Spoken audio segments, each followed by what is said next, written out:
Buenos días para todos, feliz sábado. ¿Cuántos están contentos de estar aquí esta mañana? Qué bendición, hermano, después de oír ese canto, los testimonios del pastor, cómo la obra va avanzando. Queremos darle muchas gracias a Dios por sus bendiciones y por darnos la oportunidad, hermanos, de trabajar en la última etapa de la obra del Señor. Estamos entrando o ya hemos entrado en la última etapa de la obra del Señor. Por lo que vemos por las señales, por los eventos que están sucediendo, todo indica que muy pronto veremos a Cristo venir en gloria. Antes de comenzar el estudio en esta mañana, quisiera pedirle a todo el que pueda ponerse de rodillas, el que no se queda sentadito ahí. Siempre antes de leer la Biblia me gusta pedirle a Dios que sea Él quien nos inspire y nos dirija. Oramos. Padre nuestro que estás en el cielo, te damos muchas gracias, Señor, porque tú eres bueno, porque tu misericordia, Señor, es para siempre. Y nos da la oportunidad en esta mañana de estudiar tu palabra. Señor, te quiero invitar que tú seas nuestro maestro y al estudiar tu palabra, Señor, nos ayudes a darle el sentido correcto a tu palabra. Que seas con los hermanos que nos están viendo a través del internet también. Que podamos, Señor, al estudiar, mi Dios, lo que vamos a tratar en esta mañana, tu Espíritu Santo pueda ponerlo en nuestras mentes y en nuestros corazones y hacer que produzca en nuestra vida frutos, Señor. Amén. Frutos para tu gloria, que honren y glorifiquen tu nombre y que nos preparen a nosotros y que preparen a otros, Señor, para tu pronto regreso. Ese día, Señor, que sabemos que muy pronto está por llegar. Bendícenos, acompáñanos en esta reunión y que tu Espíritu, Señor, pueda quitar toda otra idea, todo otro pensamiento, podamos poner nuestra mente, mi Dios, como dice tu palabra, como un vaso limpio para poder recibir en ella el mensaje que tú nos quieres dar. Permite, Señor, que tu Espíritu pueda grabar en nuestra mente y que no sea cosa de ahora solamente, sino que la podamos meditar en ella cuando vayamos por el camino, cuando vayamos de regreso y que tu palabra pueda calar en nuestros corazones. Bendícenos, te lo rogamos todo en el nombre de Jesús, Señor. Amén. Amén. Bueno, veo muchas caras nuevas hoy aquí, hermanos de varios lugares, y no me podía ir yo también, hermanos, sin darle la bienvenida. Estamos muy contentos. Veo allá caras nuevas allá atrás, dos hermanos que están por allí. Veo también allá atrás dos amigos que vienen a visitarme desde Cuba, Ali y el Yuyo, bienvenidos. Veo también por aquí los hermanos, y ellos vinieron una vez, pero los otros dos nunca los había visto, la hermanita allí. Hermanos, varios hermanos están viniendo por aquí. Si se me queda alguno, lo siento. Allí el hermanito que trajo Rubelín, pero que espero que al salir de aquí nos vayamos todos con el mensaje que el Señor quiere darnos. Vamos a abrir la palabra de Dios en el libro de Hebreos. Hebreos capítulo 11. Hebreos capítulo 11.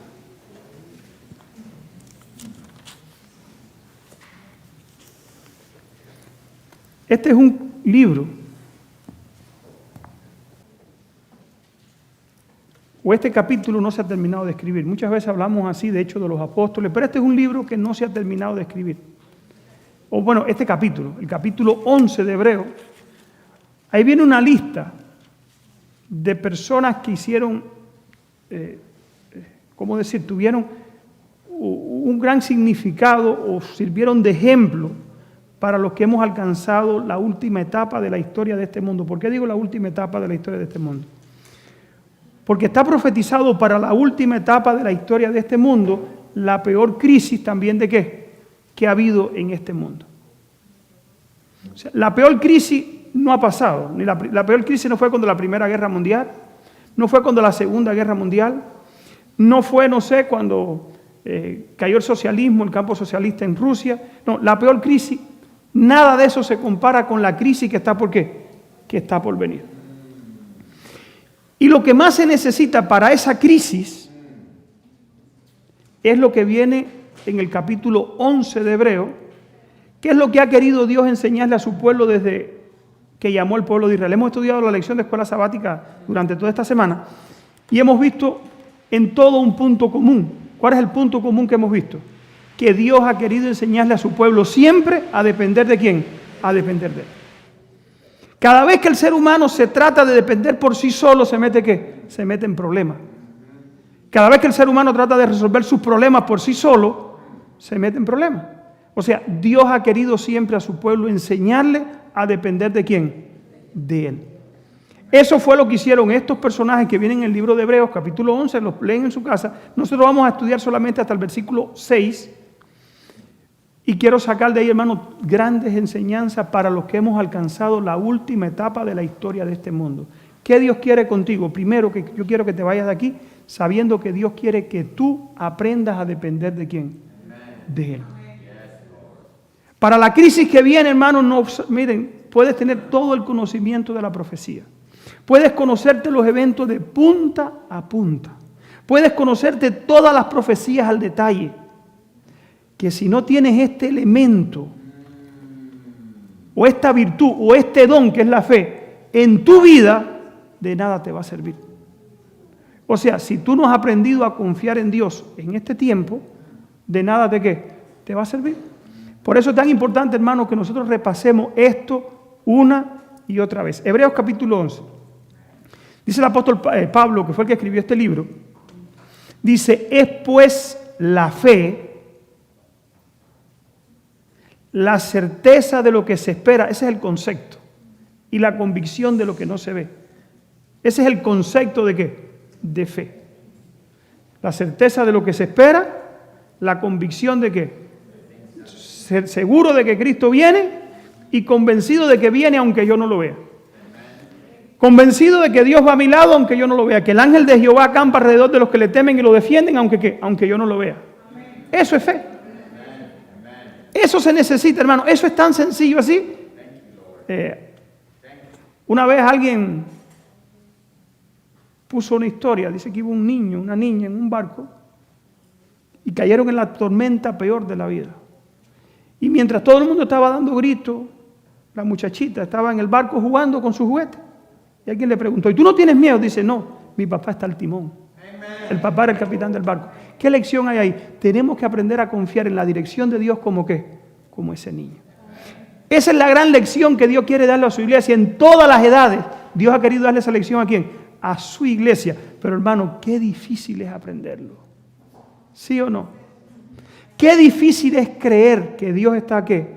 Al timón. Cuán difícil es cuando llega la crisis. Por eso es importante, hermano, que tú aprendas a confiar en Dios. Dice el apóstol Pablo, sigue diciendo aquí, por ella alcanzaron buen testimonio, ¿quiénes? Los antiguos. Fíjense. Por ella alcanzaron buen testimonio los antiguos. Por la fe entendemos que fue hecho, constituido el universo por la palabra de Dios. O sea, Dios dice en la Biblia, Dios mandó y existió y Él dijo y fue hecho. De modo que lo que se ve fue hecho de lo que no se veía. Por la fe Abel ofreció a Dios más excelente sacrificio que Caín, por lo cual alcanzó testimonio de que era justo, dando Dios testimonio de su ofrenda y muerto aún habla por ella. Por la fe Enoc fue traspuesto, o sea, llevado al cielo para no ver la muerte. No fue hallado porque lo traspuso Dios y antes que Dios se lo llevara a ser traspuesto, tuvo testimonios de haber agradado a Dios. Y dice el versículo 6, pero sin fe es imposible agradar a Dios. ¿Qué cosa es fe? ¿Cuántos tienen fe? Ahora voy a hacer la pregunta. ¿Cuántos tienen fe en Dios? Levanten la mano.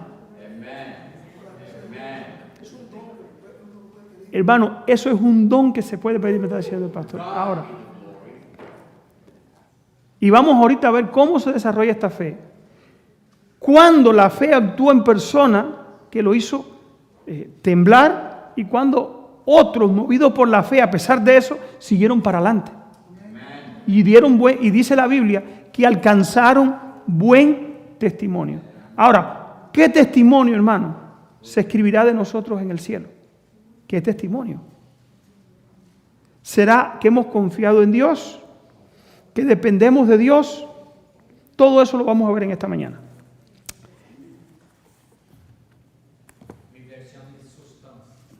Primer sustancia, dice tu Biblia. Sustancia de lo que no se... Ok, sustancia de lo que se ve. Primera de Pedro, capítulo 1. Primera de Pedro. Versículo 3 en adelante.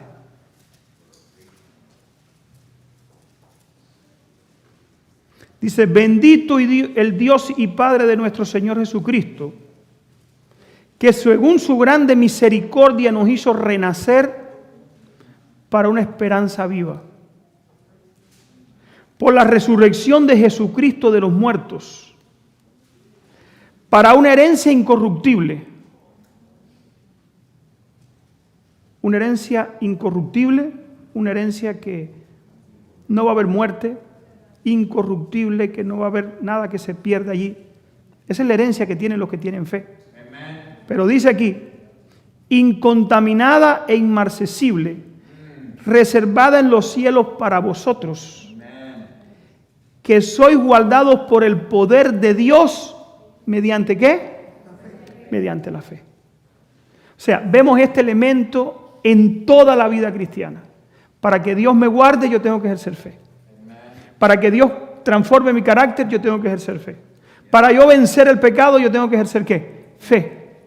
Para yo vencer los problemas y la crisis final que viene, yo tengo que tener ¿qué? Fe. ¿Y qué cosa es fe? Confianza en Dios. ¿Y cómo podemos tener confianza en alguien que no vemos? Bueno, eso es fe. Precisamente. Ahora, ¿cómo podemos tener confianza en alguien que no nos relacionamos con él? Ahí sí hay un problema. O sea, fe, hermanos, se traduce, ¿saben en qué? En relación. ¿Qué cosa es fe?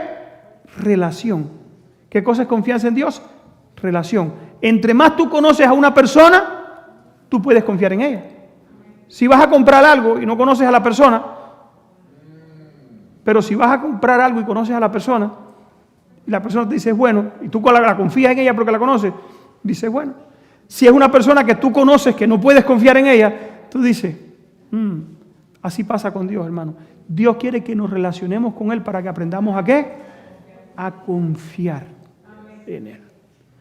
Delante de nosotros tenemos una perspectiva no muy buena. Si vemos el mundo, ahora mismo lo que está pasando con la política en los Estados Unidos. Este país está casi al punto de una guerra civil. Crisis económica mundial. Crisis social en todos los estados. Si cogemos el YouTube, protestas, rencilla, asesinato. Vas en tu carro y no vas seguro porque puede venir una persona afectada y darte un tiro y matarte por gusto. Eso está pasando, hermano, cada 2 o 3 minutos en los Estados Unidos y en el mundo entero. O sea, esa inseguridad deja a la gente, ¿qué cosa? Llena de miedo. Pero el que confía en Dios, dice el apóstol Pedro, que tiene que saber que en esa confianza se traduce, ¿saben también en qué? En protección, porque Dios lo ha prometido. Por eso es importante, hermano, desarrollar, dice aquí, que sois guardados por el poder de Dios mediante ¿qué cosa? ¿Quién nos guarda a nosotros con su poder? Dios. Para alcanzar la salvación que está preparada para ser manifestada, ¿cuándo? En los tiempos postreros, en lo cual vosotros os alegráis, aunque ahora por un poco de tiempo, si es necesario, tengáis que ser afligidos en diversas pruebas. O sea, las dificultades al creyente le llegan, ¿sí o no? Ahora, ¿para qué llegan las dificultades y las pruebas en los creyentes? Dice el versículo 7, para que sometida a prueba vuestra fe, mucho más preciosa que el oro, el cual aunque perecedero se prueba con fuego, sea hallada en alabanza. O sea, en hebreo decía que los antiguos, porque tuvieron fe, recibieron ¿qué cosa? Buen testimonio y Dios le aprobó. Ahora dice el apóstol Pedro, la fe cuando se prueba, cuando hay aflicción y tú te mantienes firme, entonces es hallado ¿en qué? En alabanza. Gloria y honra cuando sea manifestado Jesucristo. O sea, por manifestar esa fe, dice la Biblia, que Dios va a llevar a su pueblo Dios va a bendecir a su pueblo, Dios va a glorificar a su pueblo que se mantuvo fiel ¿a quién? A Él por la fe. Hermano, por eso es tan importante desarrollar la fe. ¿Qué perspectiva hay delante de nosotros? Evento en los últimos días. Evento de los últimos días. Página 269.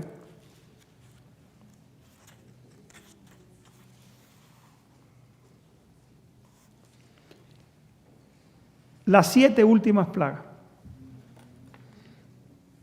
Página 269 en esta versión, la otra versión no sé qué página es, pero dice aquí: Cristo ha hecho provisión para su pueblo y borrado sus pecados.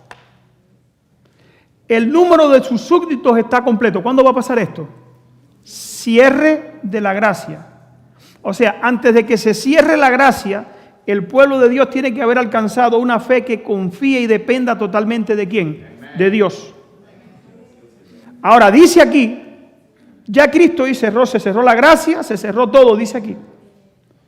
Cuando Él abandone el santuario, las tinieblas envolverán a los habitantes de la tierra. Durante ese tiempo terrible, los justos deben vivir sin intercesor a la vista de un Dios santo. ¿Olvidará el Señor a su pueblo en esa hora de prueba? Pregunta ella. Aunque los enemigos los arrojen en la cárcel, las paredes de los calabozos no pueden interceptar la comunicación entre sus almas y Cristo. Hermano, esto es importante, hermano, pero ¿tendremos nosotros fe para confiar en que eso va a ser real cuando llegue la crisis? La crisis está delante de nosotros. Venimos nosotros desarrollando una relación tan personal con Dios que cuando llegue ese momento, nosotros estemos preparados para confiar en Dios a costa de nuestra vida, a costa de que nos falte el alimento. Dice aquí: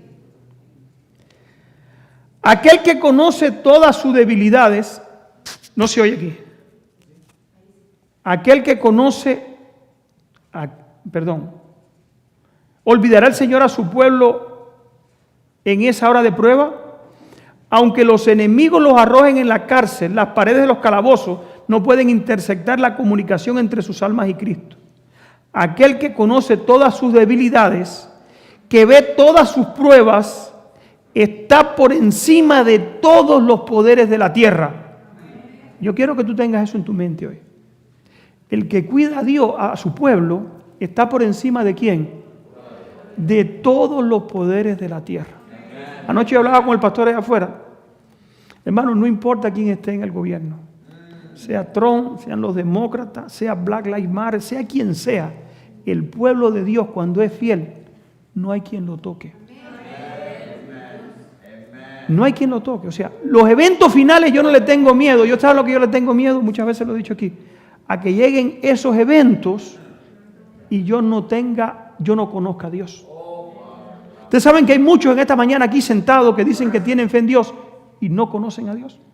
Yo no sé quién, yo no soy juez, pero yo quiero que al salir de aquí tú te hagas la pregunta, si tú tienes conocimiento de quién es Dios. De verdad, si tú tienes conocimiento de quién es Dios, para ti va a ser muy fácil obedecer a Dios. Muy fácil. Pero ¿por qué hay veces que no obedecemos y somos duros de corazón? Porque se nos olvida quién es Dios. Porque no conocemos a quién. A Dios, al Dios que nosotros tenemos, hermano. Recuerdo siempre mucho Isaías, creo que capítulo 8, cuando tenía una preocupación porque iba a pasar con el pueblo de Israel, tuvo una visión y vio a Dios sentado en su trono. Hermano, Dios está al cuidado de su pueblo. Dice aquí el Espíritu de Profecía.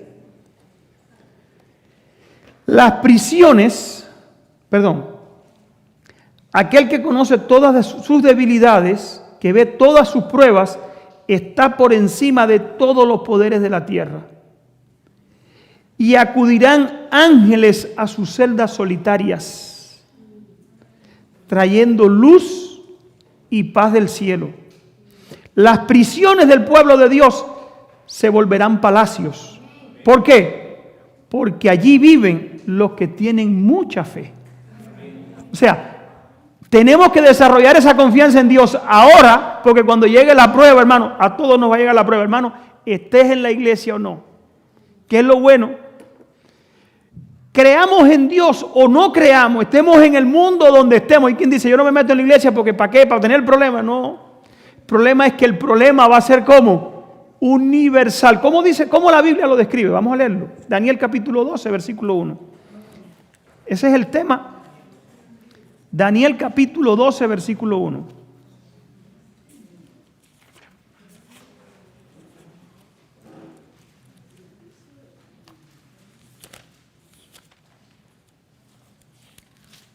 Del 1 en adelante.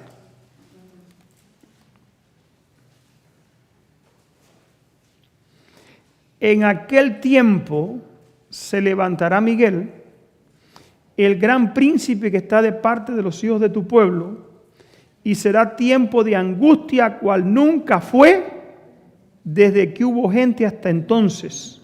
Pero en aquel tiempo será libertado, ¿quién es? Tu pueblo. Hermano, esto se escribió hace unos 2600 años.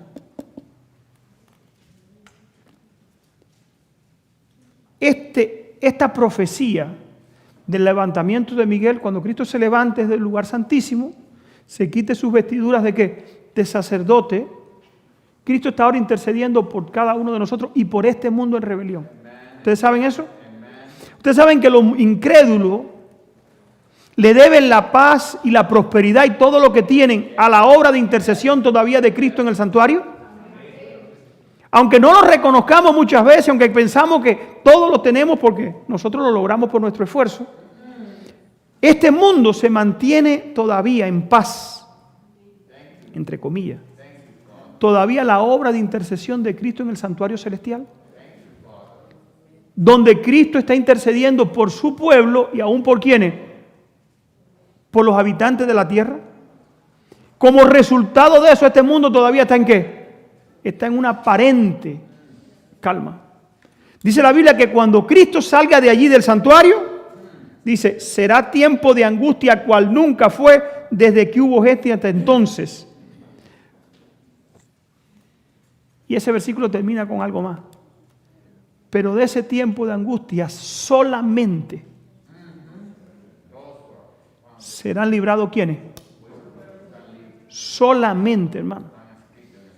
Solamente. Ahora, te digo una cosa. Oiga aquí. Pero en aquel tiempo serán librados todos los de tu pueblo, todos los que se hayan escritos, ¿dónde? En el libro de la iglesia, hermano. En el libro de la iglesia adventista. En el libro de la iglesia católica. En el libro de alguna iglesia evangélica. Ahora yo te pregunto, ¿tu nombre está escrito en el libro del cielo? ¿Está tu nombre escrito allí? Esta crisis va a llegar. ¿Conoces a Cristo lo suficiente, hermano? ¿Está tu corazón dispuesto a someterte a Cristo porque lo conoces? ¿Está tu corazón lleno de resentimiento contra alguien? ¿Alguien que tú crees que no merece ni siquiera estar aquí en la iglesia hoy? Ten cuidado. Dice aquí, hermano, dice el Espíritu de Profecía, las prisiones se volverán palacios porque allí moran los que tienen mucha fe. Y los lóbregos muros serán alumbrados con luz celestial, como cuando Pablo y Silas oraron y alabaron a Dios a medianoche en el calabozo de Filipos. Si los hombres tuvieran una visión del cielo,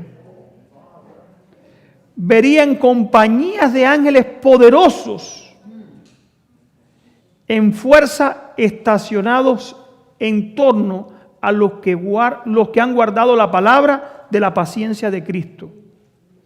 Con ternura y simpatía, los ángeles han presenciado la angustia del pueblo de Dios, han escuchado sus oraciones, guardan la orden de su jefe para arrancarlos de su peligro. el precioso Salvador nos enviará ayuda en el momento mismo en que la necesitaremos. Ahora, yo le hago una pregunta. ¿Esto es solo para el futuro? ¿Esto es solo para el futuro? ¿O esta promesa es para el pueblo de Dios en todo tiempo?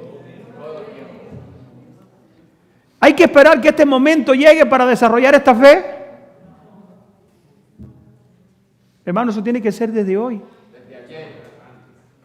Eso tiene que ser, como dice el hermano, desde ayer. O sea, nosotros tenemos que aprender a confiar ¿en quién? En Dios. Es la gran lucha del pueblo de Dios. Sigue diciendo aquí. A través del tiempo de angustia que se avecina, un tiempo de angustia como no hubo desde que hubo gente, ni que existe nación, el pueblo de Dios permanecerá inconmovible. Satanás y su ejército no podrán destruirlo porque ángeles poderosos los protegerán. Ahora, ¿esto será en el futuro? Vamos a ver en la Biblia. Vamos a ver en la Biblia. Vamos a Primera de Samuel, capítulo 14.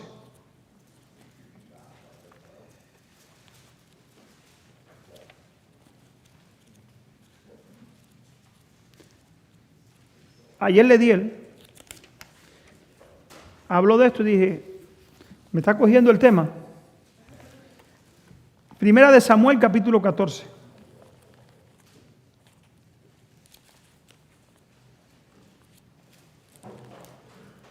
Quiero leer el comentario aquí.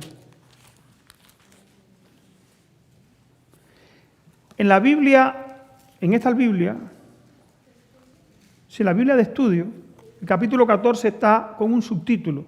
En la versión Valera no. En el capítulo 14, en la Biblia de estudio, viene subtitulada como Hazaña de Jonatán en Micmas.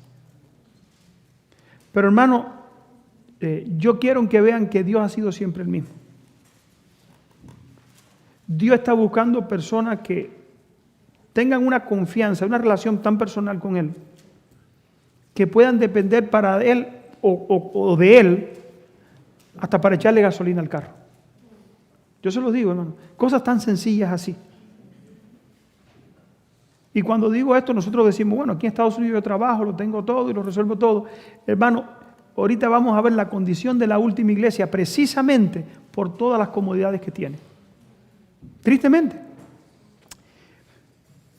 Dice aquí, versículo 1, capítulo 14, un día aconteció que Jonatán, hijo de Saúl, dijo a su criado, en el capítulo 13, están los filisteos haciendo guerra contra Saúl. Nadie se atrevía a atacar a los filisteos. Había una confusión tremenda. Saúl había cometido hasta un pecado. Dice que el pueblo, versículo 7 del capítulo 13, dice que todo el pueblo estaba temblando. Temblando porque tenían miedo a los filisteos. ¿Qué le faltaba? No tenían confianza en Dios. Era un pueblo numeroso, gente preparada para la guerra. Piensa una multitud ahí que cada sábado venía a adorar a Dios y sin embargo no conocían a Dios. Fíjense, hermano, ¿quién era el pueblo de Israel? ¿Quién eran? Adventistas. ¿Quién eran? Gente que venían cada sábado, ¿dónde? Al templo. ¿Quiénes eran? Gente que hacían sacrificio. Gente que adoraban a Dios. Gente que decían que tenían a Dios en el corazón. Si le hubiéramos preguntado a mucha gente de esa, tú amas a Dios con toda la mente, con toda la mente, con el corazón, con todo. Si le hubiéramos preguntado a esa gente, algún israelita de aquel tiempo. Pero sin embargo no confiaban en Él. Ahora llega una crisis, está el pueblo de Israel en una guerra. Y dice el versículo 7 del capítulo 13. Dice, algunos de los hebreos pasaron el Jordán a la tierra de Gad y de Galaad, pero Saúl permanecía aún en Gilgal, y todo el pueblo iba tras él temblando. ¿Qué cosa es temblando? Iban con miedo. ¿Has temblado alguna vez tú por miedo? Yo he temblado muchas veces por miedo. El pueblo de Israel iba ¿cómo? Iba temblando. Y era un ejército. Ahora en el capítulo 14, dice aquí, un día aconteció que Jonatán hijo de Saúl, dijo a su criado que le traía las armas, ven y pasaremos a la guarnición de los filisteos, que está al otro lado. Y no lo hizo saber a su padre. Oigan. Saúl estaba, dice aquí, en el término de Gabaa, debajo de un granado que hay en Migro, y el pueblo estaba con él, era como 600 hombres. Y ahí, hijo de Aitoc, hermano de Icaboc, hijo de Finés, hijo de Eli, sacerdote de Jehová en Silo, llevaba el efod, y no sabía el pueblo que Jonatán se había ido. Entre los pasos de donde Jonatán procuraba pasar a la guarnición de los filisteos había un peñasco, agudo de un lado y otro agudo del otro lado. El uno se llamaba Bosé y el otro Sene.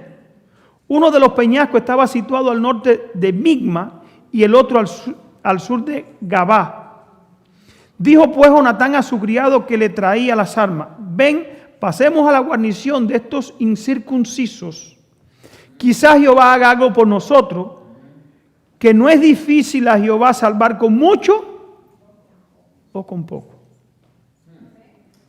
Este joven había aprendido a confiar en ¿quién? En Dios. Ahora, este joven había aprendido las lecciones que había escuchado ¿de quién? De los milagros que Dios había hecho ¿cuándo? En el pasado. Este hombre había estudiado, este joven había confiado, aprendido a confiar ¿en quién? En Dios. Que para Dios no es difícil salvar ¿con cuánto? ¿Con mucho o con poco? Mientras el pueblo, Saúl y toda esa gente estaban allá temblando de miedo porque pensaban que el ejército filisteo era mucho, ahora Jonatán dice, a Dios no le hace falta mucha gente. A Dios lo que le hace falta es gente que confíen ¿en quién? En Él. Ahora yo te hago la pregunta, ¿hemos aprendido nosotros a confiar en Dios? Dice aquí, Jehová salva con mucho o con poco. Y su paje de alma le respondió, haz todo lo que tienes en tu corazón, ve aquí, yo estoy contigo a tu voluntad. Jonatán dijo, he aquí nosotros pasaremos a esos hombres y nos mostraremos a ellos. Si nos dijeran así, esperad hasta que lleguemos a vosotros, entonces nos estaremos en nuestro lugar y no subiremos.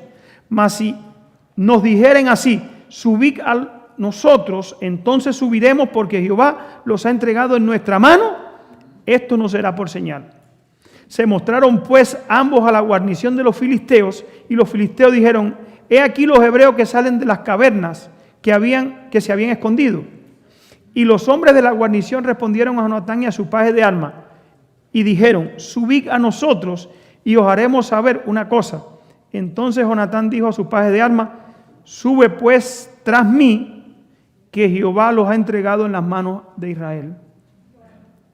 Y subió Jonatán trepando con sus manos y sus pies, y tras él su paje de armas, y los que caían delante de Jonatán, su paje de armas iba tras él, y los mataba. Esta fue la primera matanza en la cual Jonatán, con su paje de armas, mataron como a unos 20 hombres en el espacio de una media yeguada de tierra. Y tuvo temblor en el campamento y por el campo, y entre toda la gente de la guarnición y los que habían ido a hacer correría, también ellos temblaron y la tierra tembló, y hubo pues gran consternación. Y ahí comienza, hermano, una victoria que Dios le dio ¿a quién? Al pueblo de Israel. Todo fue por la confianza ¿de quién? ¿De cuántos? De uno solo. Yo leí en Patriarcas y Profetas, y esa historia está hermosa. Dice la hermana de Guay que el ejército de los filisteos, cuando vio 20 hombres muertos, pensaban que habían miles muertos. Dios lo hizo que lo vieran así. Después vieron como 2 hombres, pensaron que era un ejército lo que venía, y vieron un ejército, Pero ¿saben un ejército de qué? Vamos a leerlo. Oigan cómo dice el comentario. Dice aquí, mismo comentario de 1 de Samuel capítulo 14. Estos hombres demostraron que procedían movidos por la influencia de las órdenes de un general que era más que humano. ¿Quién es el general del pueblo de Dios? Cristo. ¿Ese cuántas batallas ha perdido? Ninguna. ¿Y por qué tenemos miedo?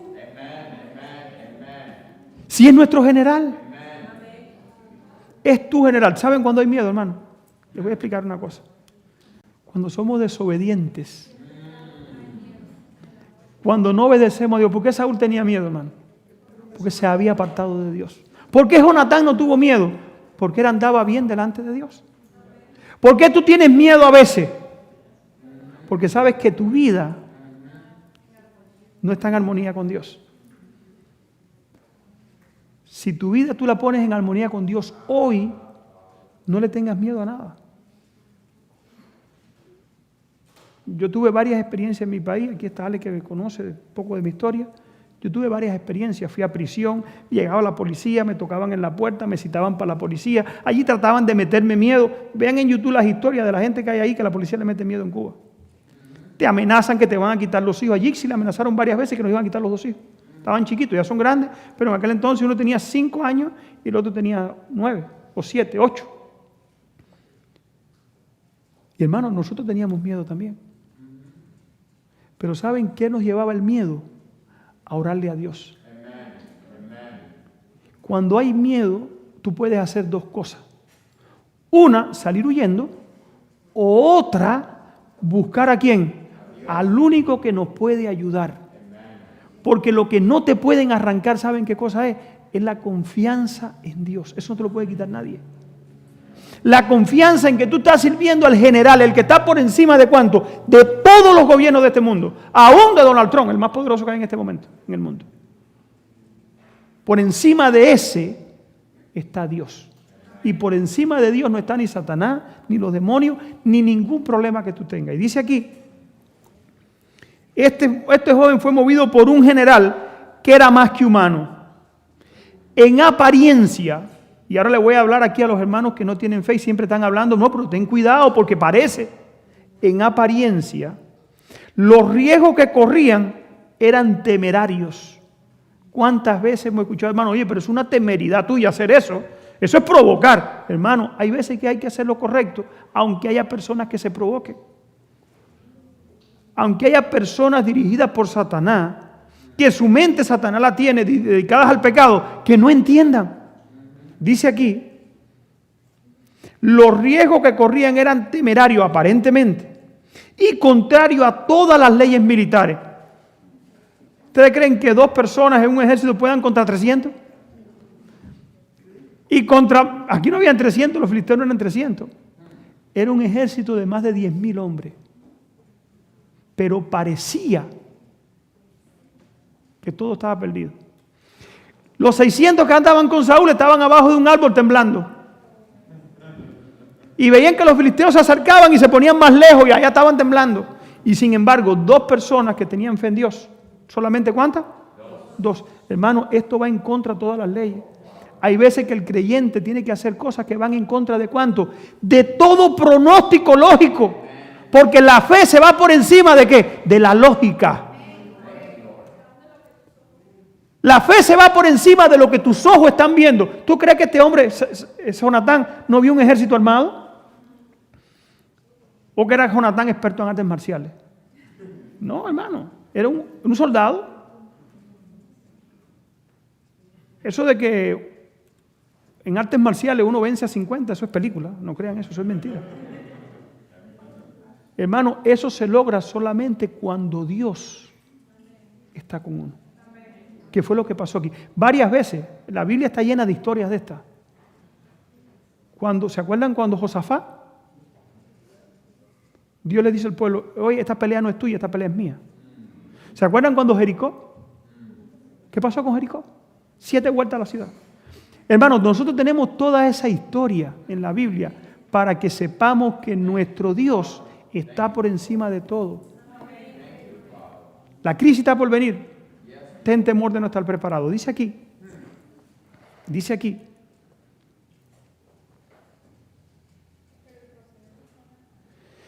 contrario a, dice, corrían, dice, los riesgos que corrían eran temerarios y contrarios a todas las leyes militares. Pero el proceder de Jonatán no se debía a una temeridad humana. No dependía de lo que él y su escudero pudieran hacer. Ahí está el secreto. Era un riesgo que Dios usaba a favor de su pueblo Israel. El instrumento que Dios usaba a favor de su pueblo Israel. Dice, trazaron sus planes y confiaron su causa en las manos de Dios. Avanzarían si los ejércitos de los filisteos los desafiaban. Si decían, venid, se adelantarían. Esa era una señal y los ángeles de Dios les dieron éxito. ¿Quién está con su pueblo, hermano? Satanás tiene demonios y tiene un ejército de seres humanos que lo ha tomado como señuelo y como instrumento para hacernos descarriarnos. Mucha gente no está hoy en la iglesia por la influencia de esa gente que Satanás tiene, que nos desaniman, que nos llenan de dudas, que nos ponen en la cabeza cosas contra otros hermanos, cosas contra personas, porque Satanás tiene un ejército, pero Dios tiene un ejército más grande. Dice la Biblia que del cielo cayeron ¿qué cantidad de demonios? De 3, 1. ¿Pero cuántas quedaron? Y esas 2, dice la Biblia, que están al servicio de ¿quiénes? De los que han de alcanzar ¿qué cosa? La herencia. O sea, esos ángeles están para cuidarnos. ¿A quiénes? O sea, por cada uno malo hay 2 buenos. Pero más poderoso 1.000.000 de veces que ¿cuál? Que ese malo. O sea, esos son los que están a cargo de ¿quién? Del pueblo de Dios. Dice aquí, avanzaron diciendo, quizás haga Jehová algo con nosotros. Habría sido difícil que los filisteos mataran, habría sido fácil que los filisteos mataran a estos 2 hombres valientes. Solamente, hermano, no es el valor. Pedro era valiente, ¿sí o no? Le arrancó la oreja a un centurión, ¿se acuerdan? Era un hombre valiente, pero que no confiaba en quién. Pedro no había aprendido a confiar en Dios y era orgulloso. Cuando le llegó el momento de la prueba, negó ¿a quién? Negó a Cristo. Hermano, esto no es de valiente. Esta pelea no es de valiente. Ese valor del ser humano tienen para pelear con otro, para fajarse, para dejarse matar. Este no es el caso. Estos 2 hombres eran valientes, pero aparte que eran valientes, tenían confianza en ¿quién? En Dios. ¿Qué es lo que le faltó a Pedro? ¿Qué es lo que muchas veces nosotros creemos? No, yo cuando venga la crisis, yo vengo para adelante y no va a pasar nada. Hermano, cuando ustedes vean llegando a su casa carros y camiones de policía y te toquen en la puerta y tú sabes que vienen por ti y simplemente es por lo que tú crees, no va a ser fácil. Cuando nos prohíban reunirnos, así como estamos hoy, que nos prohíban identificarnos como adventistas del 7º día, acuérdense que lo digo, y los hermanos que nos están viendo por internet, eso va a llegar. ¿Por qué? Porque la Biblia lo profetiza. Porque ya lo estamos viendo, lo que está pasando con el papado, los eventos los estamos viendo. Todo va en dirección ¿a qué? A que ahorita no se puede hablar. Miren, el martes estábamos en la casa, creo que fue el martes o el lunes, no, el domingo pasado, perdón. Y Ley se subió para Facebook un mensaje que anda por ahí, donde hay una señora que habla mal del coronavirus, dice que el coronavirus se puede curar fácil, y ella dice una doctora en Nueva York, y da los argumentos con lo que se está tratando el coronavirus, que ya tuvo más de 500 casos, y que no se le murió ninguno, que ha tenido más de 500 casos, y dice con qué lo está tratando en Nueva York. Ley se lo subió para Facebook, le bloquearon la página, lo volvió a subir y se lo volvieron a bloquear. Y eso simplemente, hermano, cuando llegue el momento que no se puede decir que el sábado es la marca, el sello de Dios y que el domingo es la marca del poder papal, que la Biblia dice que es la bestia, cuando ese momento llegue, nosotros dice que vamos a ser proscritos. Como resultado, Cristo se levanta del santuario y dice, se acabó, yo voy a proteger a mi pueblo, y dice que entrega este mundo en las manos de ¿quién?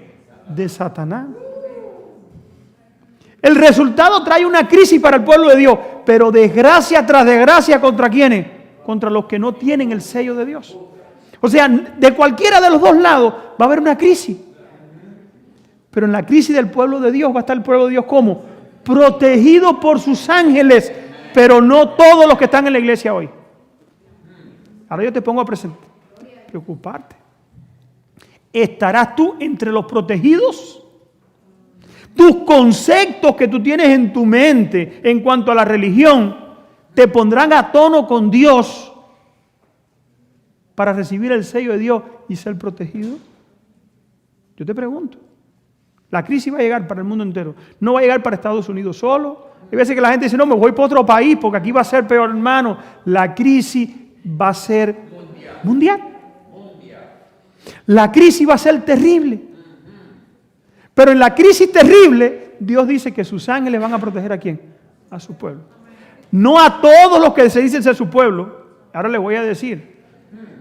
No todos, no somos todos, no están todos los que son, ni son todos los que están.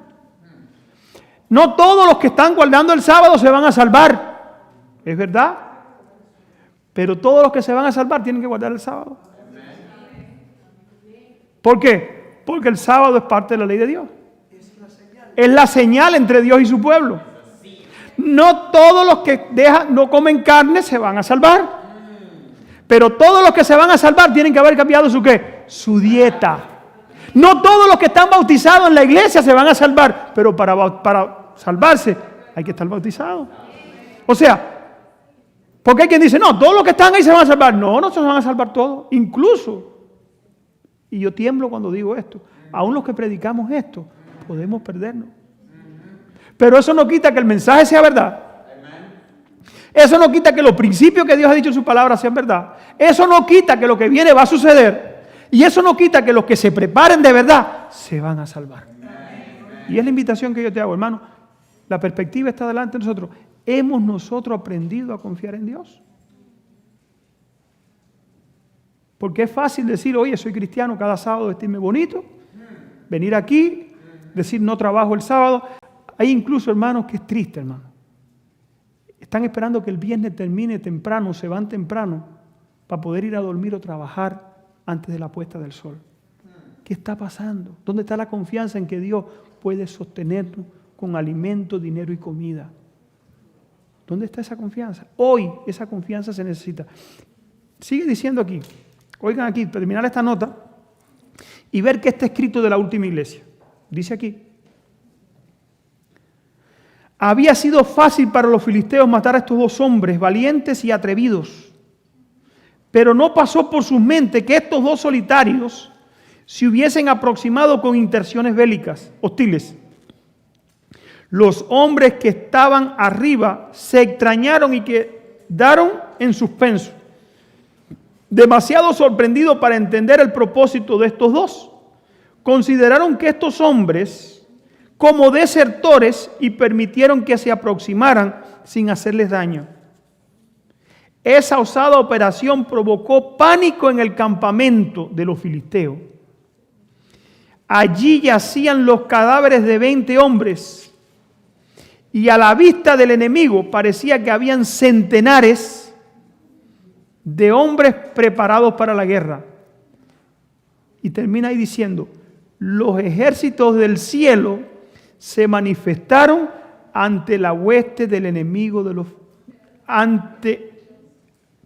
se manifestaron ante la hueste enemiga de los filisteos. ¿Quiénes fueron los que ellos vieron? Vieron miles. Hermanos, lean en el Patriarca y Profeta. Dice que hubo una guerra, hubo una confrontación entre los mismos filisteos que fueron destruidos. Y solamente por la confianza de ¿quién? De uno. El otro lo siguió, pero fue Jonatán. ¿Qué te invito? Hermano, ¿cuántas personas tuvieron oportunidad de ejercer fe en momentos de crisis en el tiempo de Israel y no lo hicieron? Solamente hay un dicho en mi país que decía que de los cobardes no se ha escrito nada. Solamente se escriben cosas de ¿quiénes? Porque las grandes hazañas las hacen los que tienen ¿qué? Los que son valientes tienen confianza en Dios. Ahora, ¿qué está escrito para la última iglesia? Apocalipsis 18. Yo no voy a predicar de la iglesia de la Odisea. Y ese aquí se predicó de esto el sábado pasado, el hermano Samuel que predicó aquí. Pero hay una característica específica de la última iglesia. El hermano Samuel hablaba que la iglesia de la Odisea se aplica a la última iglesia, se aplica al último pueblo de Dios, al remanente, se aplica, pero hermano, la última iglesia tiene el peor de los problemas. Versículo 18, solamente voy a leer ese versículo. Apocalipsis 3, 18.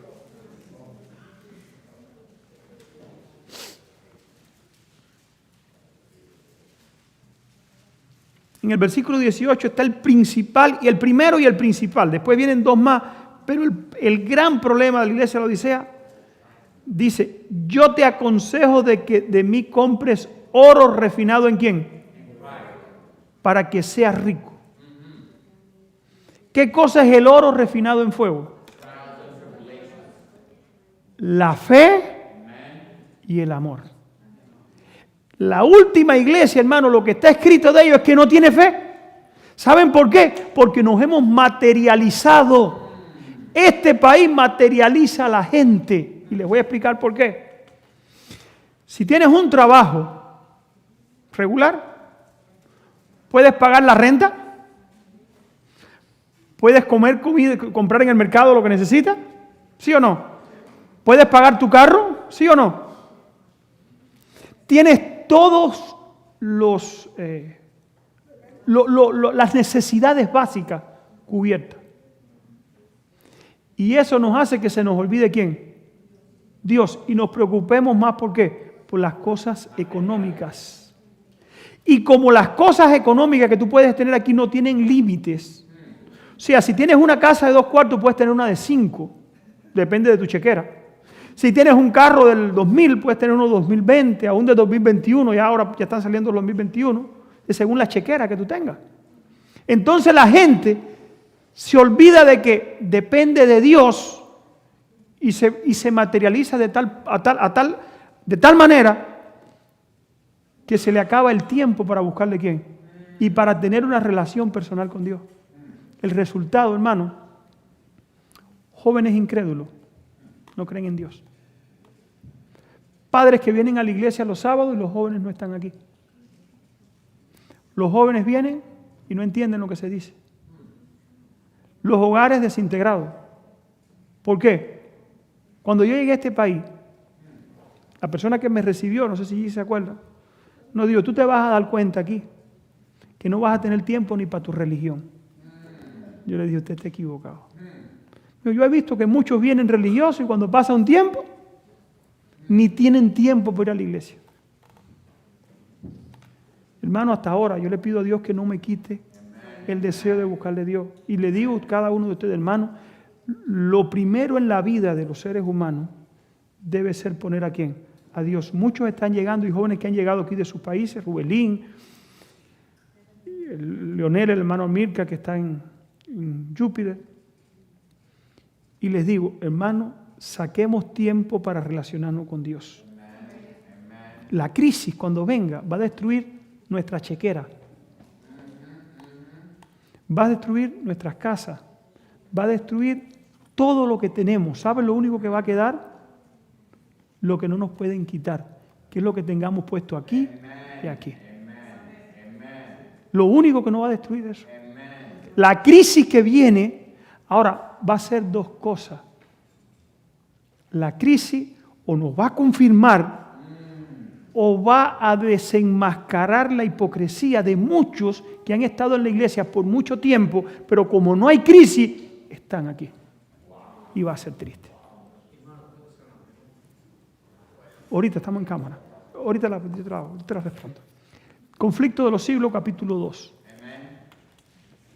Ahora yo te la doy. Aguanta la pregunta, hermanito. Conflicto de los siglos, capítulo 2. Página 48. Lean este capítulo, hermano. ¿Qué pasó? Esto ha pasado en todas las épocas. Esto pasó, dice el libro de Eclesiastés, que lo que fue, volverá a ser. Dice aquí habla cómo la iglesia apostólica fue perseguida en el tiempo de Roma. La iglesia apostólica comenzó en Jerusalén, de ahí se llenó al mundo entero y de ahí fue para la capital del mundo. ¿Dónde estaba la capital del mundo en el tiempo de los apóstoles? Era Roma. Era Roma. Cuando llega el evangelio allí, la capital del mundo, que era Roma, los emperadores romanos vieron una religión que competía con la religión del imperio, que era el paganismo. Como resultado, la iglesia cristiana se vio en peligro tremendo. Los cristianos eran muertos por cientos, por miles. Todo el que se decidía, para decidirse por la fe de verdad, había que tener fe en Dios. Porque si tú te decidías, sabías que estaba en peligro tu casa, si eras un rico, un hacendado, se decidía por la fe y lo descubrían que era de la fe, le quitaban lo que tenían.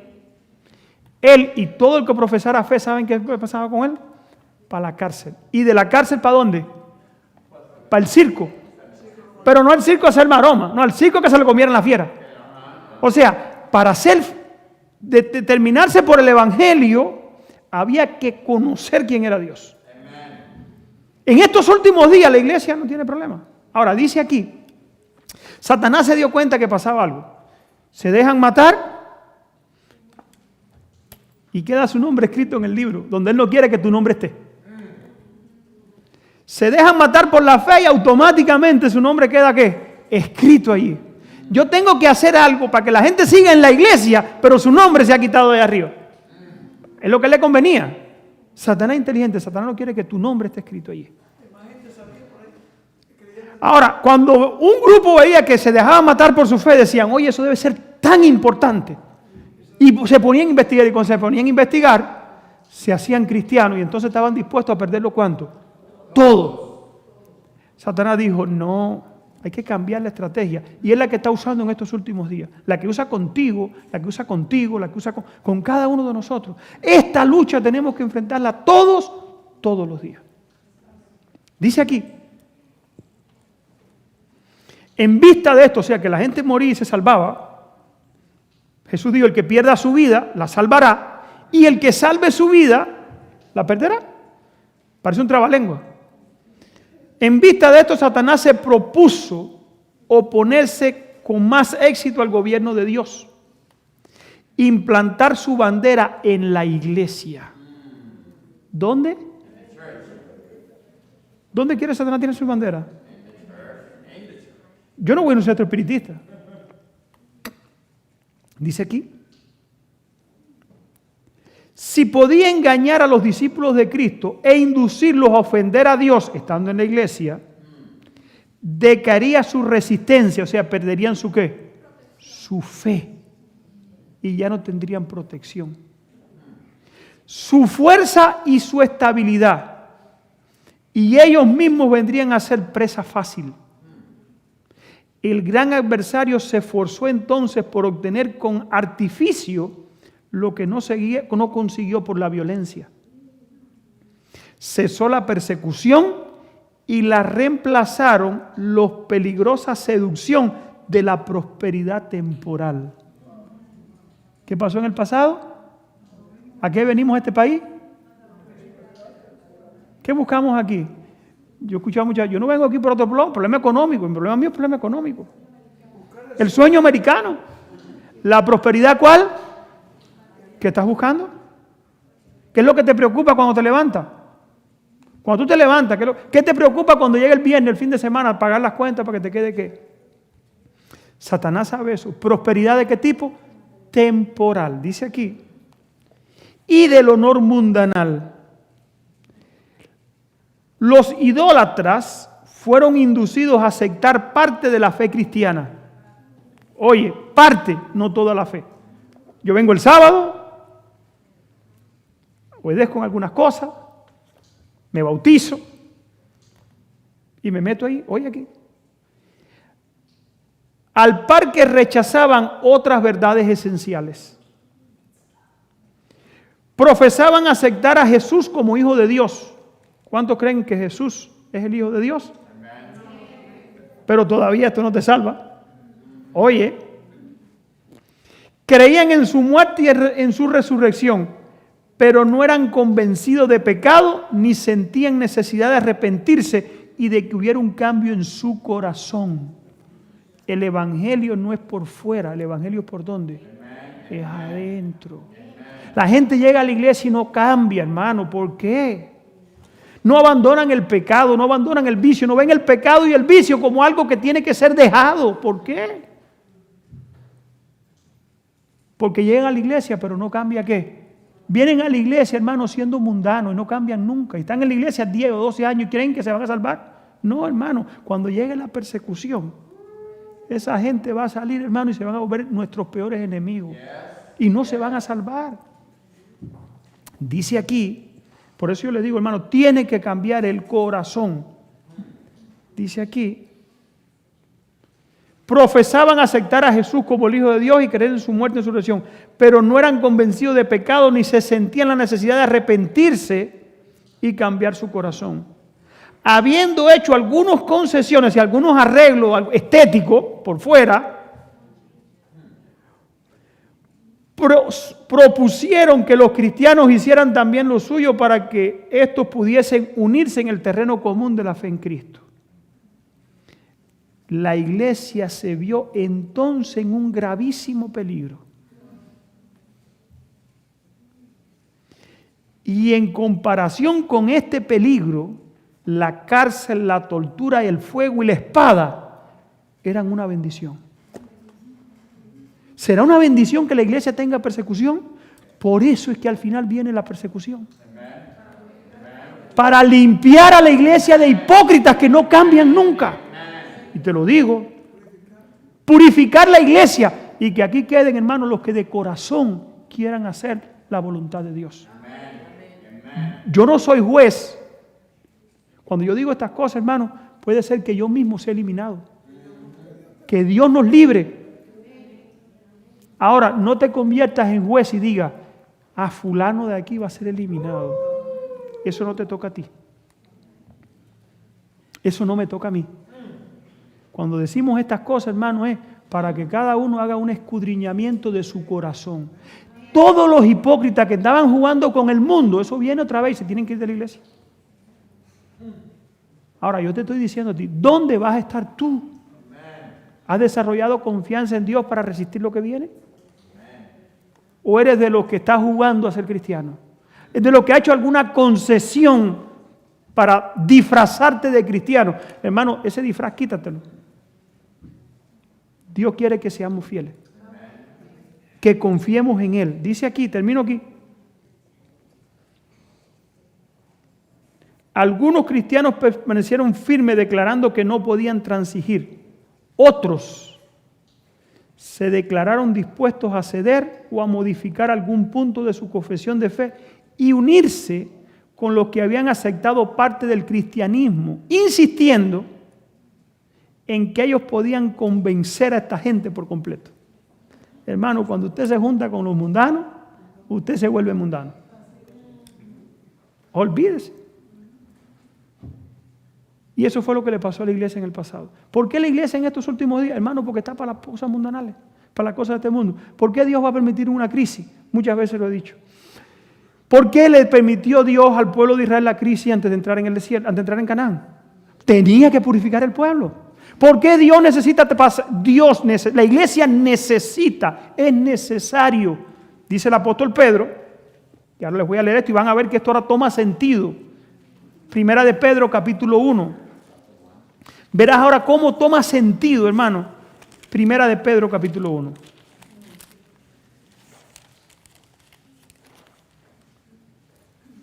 Versículos 6 y 7. Solamente esos dos voy a leer.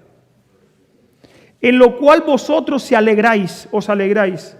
Acuérdense que Pedro vivió en la etapa que la iglesia estaba siendo perseguida. En la etapa que para ser creyente tenías que ser creyente o no ser creyente. Tenía que estar de este lado o de este. No había término medio, no habían vacilantes. No había gente que se disfrazaba de cristiano los sábados, no. No había gente que el sábado era cristiano y los lunes, martes, miércoles eran mundanos. No había. Entonces el apóstol Pedro le habla a una iglesia que era fiel.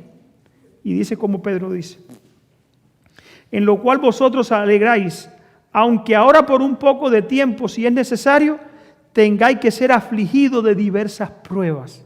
Dice el apóstol Pedro, las pruebas que ustedes le están pasando, tienen que pasarle. ¿Para qué? Para que sometida a prueba vuestra fe, mucho más preciosa que ¿qué? Que el oro. ¿Qué es más precioso que la riqueza de este mundo? ¿Por qué el apóstol Pedro dice esto? Hermano, cuando Cristo venga, eso se va a deshacer. Y lo único que va a quedar es la relación que tú hayas tenido ¿con quién? Con Cristo. Dice aquí, el cual, aunque perecedero, se prueba con fuego. El oro se prueba con fuego. Ahora dice, sea hallada en alabanza nuestra fe. Gloria y honra cuando se manifieste Jesucristo. Cuando Cristo venga, hermano, ¿se podrá dar de nosotros buen testimonio? Te lo dejo ahí. Que el Señor te bendiga. Le escogí 15 minutos. Pero, hermano, creo que nadie se durmió. Creo que el Señor, hermano, quiere que nosotros despertemos y sepamos el momento que estamos viviendo. Confiemos en Dios y dejemos que Dios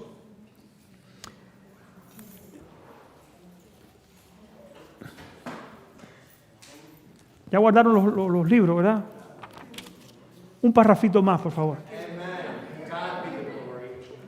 Un parrafito más. Sigue traduciendo y atrás, hermanito. La oración. Oigan aquí, hermano. Muchos son los que, aunque se esfuerzan por obedecer los mandamientos de Dios, tienen poca paz y alegría.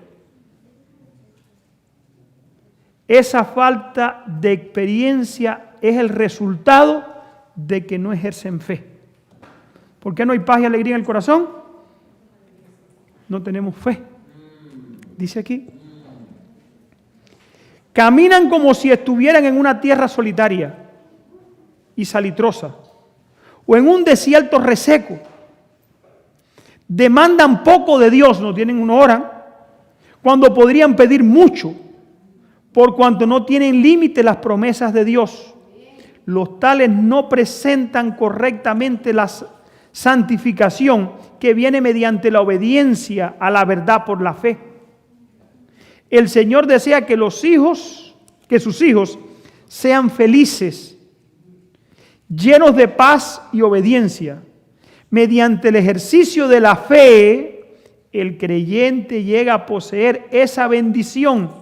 Mediante ella, o sea, la fe, puede ser suplida cada deficiencia del carácter, cada contaminación puede ser purificada, cada falta puede ser corregida y cada excelencia desarrollada. La oración es el medio ordenado por Dios para tener éxito en el conflicto contra el pecado y desarrollar el carácter. La influencia divina que viene como resultado de la oración de fe, porque conozco a Dios, porque me he relacionado con Él, efectuará en el alma del suplicante todo lo que pide.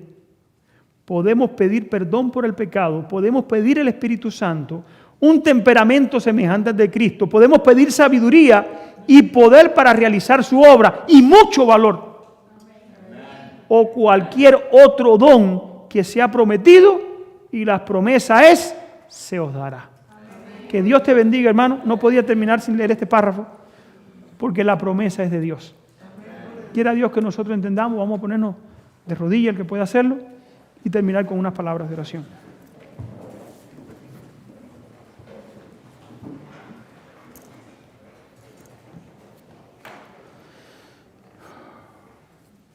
Padre nuestro que estás en el cielo, queremos darte muchas gracias, Señor, porque tú nos das la oportunidad de servirte. Gracias porque nos das la oportunidad de escuchar, mi Dios, tu palabra. Ayúdanos para dejar que tu palabra cale en nuestros corazones y nos transforme, Señor. Que no seamos, Padre Celestial, cristianos superficiales, sino que seamos, Señor, de aquellos que ponen la mano en el arado, como dijo Cristo, y no andan mirando hacia atrás, sino que van hacia adelante, siguiendo, Padre Celestial, tus pisadas. Bendice esta iglesia, bendice cada hermano que vino. Bendice también a aquellos hermanos que nos están mirando, Señor, a través del internet. Permite que tu Espíritu Santo pueda tratar, mi Dios, también con ellos y pueda llenarlos, Señor, de bendiciones. Acompáñanos de regreso, bendice los alimentos que vamos a participar de ellos y que nos hagan, Señor, buen provecho. Gracias por tus bendiciones y el cuidado que has tenido con nosotros. Gracias, Señor, porque nos da la oportunidad de escuchar tu palabra y tener este tiempo de paz todavía para poder terminar tu obra y, mi Dios, preparar nuestro carácter para la crisis que viene. En el nombre de Jesús te lo pedimos todo y te damos muchas gracias. Amén, Señor. Amén.